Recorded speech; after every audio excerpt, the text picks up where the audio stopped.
After a couple of days in Ivory Coast, we found out that there is strong support for the national team. However, that support for the local team doesn't exist, and this is what we're going to explore. L'arrivée de Didier Drogba, de Yaya Touré, tout ça a généré tellement de flux financiers que tout le monde est focus sur le football international, de telle sorte qu'on n'arrive même pas à atteindre, je dirais, le 1/10 du stade Fouboigny lors des débuts à cet africain. C'est par manque de moyens, par manque de bonne organisation, de structuration, de la volonté des footballeurs de partir tout de suite en Europe alors qu'ils ne sont pas préparés à ça, ils ne sont pas formés pour ça. Les jeunes de maintenant, dès qu'ils savent taper dans le ballon, ils veulent tous s'expatrier et ça devient un problème au niveau local. Il va falloir mettre fin un peu à cet exode prématuré.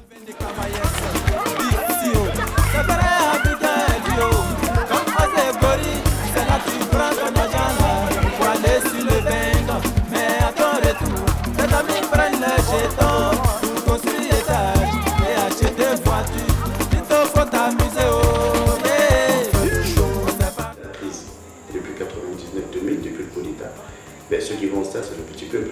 Les gens ont d'autres préoccupations. C'est comment se nourrir. Quand l'équipe nationale joue, le stade est plein. Le guichet fermé. Et tout simplement parce qu'ils peuvent se permettre ça une fois, mais ils ne peuvent pas se permettre tous les dimanches. Vous avez les matchs des championnats européens qui passent à midi 13h samedi. Vous pouvez rester de 13h jusqu'au dimanche, à l'équipe du dimanche à minuit. Puis l'identité au niveau des clubs. Quelles sont les solutions? Il faut que les gens reviennent au stade, mais comment? Il faut avoir des talents.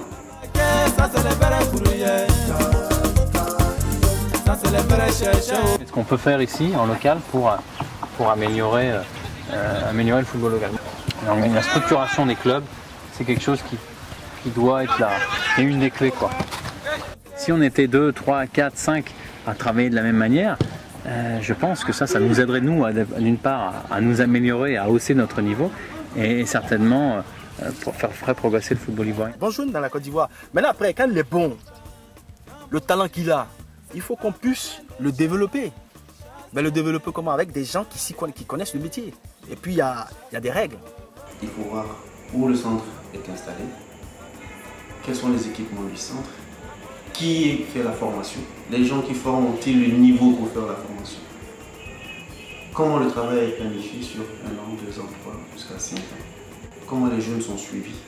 C'est pas juste de réunir les jeunes, même si on a 20 ballons, 30 ballons, qu'on les met sur un terrain vague, qu'on dit on a un centre de formation. Les centres de formation, ce sont ceux qui sont d'abord liés au club.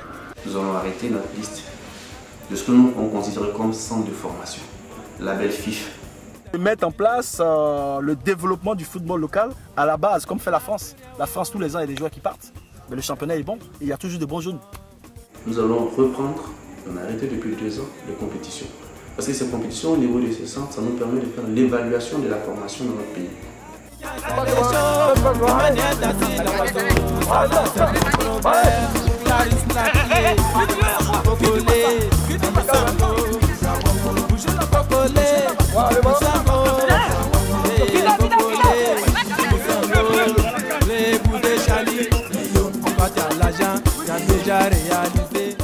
as entendu parler de la Turquie avant dans le football? Aujourd'hui, ils sont dans le Gotha du football européen. Qu'est-ce qu'ils ont fait? Mais ils ont investi. Avec le club, il va falloir peut-être mieux relever le niveau des salaires des joueurs qui évoluent ici. Ça leur permettra de rester peut-être 1 année ou 2 années de plus. Partout dans le monde, vous avez les droits TV. Les droits TV ils représentent au moins 50% des revenus des clubs. Nous avons une seule télévision, Côte d'Ivoire, donc la concurrence n'existe pas. Pour 26 matchs de championnat de Côte d'Ivoire, nous sommes parvenus à un accord pour combien? Pour 30 millions de francs CFA. Nous sommes en train de chercher la moyen de trouver quelqu'un de télévision. Ce n'est pas impossible. Aujourd'hui en Afrique du Sud, ça s'est fait. Deuxièmement, nous aujourd'hui on prie pour que la situation que nous connaissons en plan économique s'améliore. Parce que si elle s'améliore, bien les opérateurs économiques vont revenir. Donc je pense que vous avez ces trois sources de revenus, TV, relance du sponsoring avec la relance économique, plus une bonne formation à la base parce que vous allez avoir un peu plus de moyens qui va vous permettre de former de bons joueurs. Et ces joueurs-là, vous pourrez les transférer dans les meilleurs clubs. Et vous pourrez signer en ce moment-là des partenariats avec des clubs forts. Nous sommes en pleine réflexion pour sauver le football local parce que le niveau a beaucoup baissé. Malgré tout l'appui que nous apportons au club, Donc voilà, on a quelques défis comme ça à relever.